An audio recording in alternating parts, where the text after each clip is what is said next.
Fourth views, चौथा विचार, बाकी है गया की जनता की जीत है और नरेंद्र मोदी जी और नीतीश कुमार जी का सम्मिलित प्रयास का भी जीत है। और ये बात सही है कि 44 वर्ष के राजनीतिक जीवन में गया के लिए हम कुछ करना चाहते थे। मुख्यमंत्री भी रहने का मौका मिला, कुछ कार्य को आगे बढ़ाने का काम हमने किया था, लेकिन वो पूर्ण नहीं हो सका। तो मेरे मन में एक कसक थी कि काश कुछ मौका मिले तो हम गया के लिए कुछ कर सकें। तो आपने देखा होगा कि 16 अप्रैल को जब प्रधानमंत्री जी यहाँ आम चुनाव सभा में आए थे, तो उस समय गया के बारे में क्या हमने सोचा है, एक झलक हमने दिखलाई थी।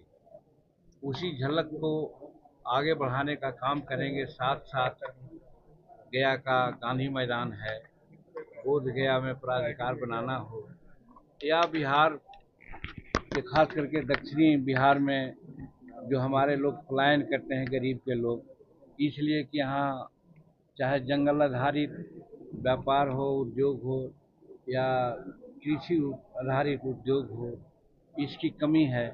उसके बारे में भी हम ऐसा करेंगे। तो हम समझते हैं कि जनता ने जिस प्रकार की अपेक्षाएं हमसे की है, उनकी अपेक्षाओं पर उतरने का प्रयास करेंगे।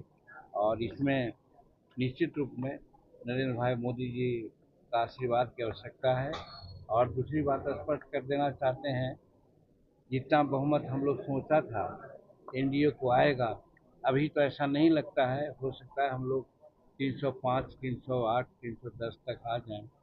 बावजूद उसके हर हालत में हम सोचते हैं कि नरेंद्र भाई मोदी जी भारत के प्रधानमंत्री बने, और उसमें मेरा सहयोग, प्रबल सहयोग होगा। एक ही सीट का ही क्यों न हो, हर तरह से हम नरेंद्र भाई मोदी जी को भारत का अगला बार, तीसरी बार प्रधानमंत्री बनने के लिए हम सहयोग करेंगे।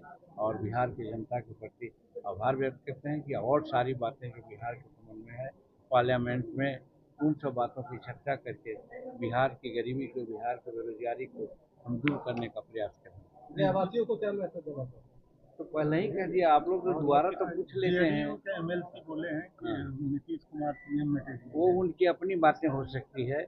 हम समझते हैं कि वो जदयू का ऐसा कोई स्टैंड नहीं है, और आगे की बात देखा जाएगा आगे क्या होगा।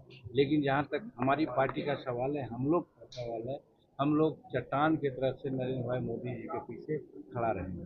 आप केंद्र में भूमिका भी निभाए। अब वो उसके बारे में हम कभी नहीं सोचा है। आपने देखा होगा कि बिहार के मुख्यमंत्री बनने का हमको मौका मिला था, तो हम कभी सोचा नहीं था कि बिहार के मुख्यमंत्री बनेंगे, लेकिन बना। और बन करके 9 महीना में जो काम किया सब लोगों के सामने है। उसी प्रकार से जो भी दायित्व अगर सौंपा जाएगा, उस दायित्व का निर्वहन भली भांति करेंगे। लेकिन उस दायित्व के लिए कोई बहुत आकांक्षी नहीं है। बुद्धा विष्णु कॉरिडोर पर भी बात आपने वो तो कहा, यही तो है कि आप लोग भाई दोबारा बात बोलते हैं तो हमको लगता है कि प्रधानमंत्री के सामने जो 3 बातें हमने कही थी, वो बात याद रखिए क्या हमने कही थी। उसमें वो बात जिसकी चर्चा आप कर रहे हैं वो भी किया था। उसके बाद भी आज का हिंदुस्तान आप लोग पढ़ लें, हिंदुस्तान पेपर में भी कल हमने एक इंटरव्यू दिया है, विस्तृत रूप में दिया है, तो उसकी जानकारी लोगों को मिल जाएगी। आप लोगों को कॉमन स्कूलिंग सिस्टम के बारे में लगातार फोर्थ व्यूज, चौथा विचार, बाकी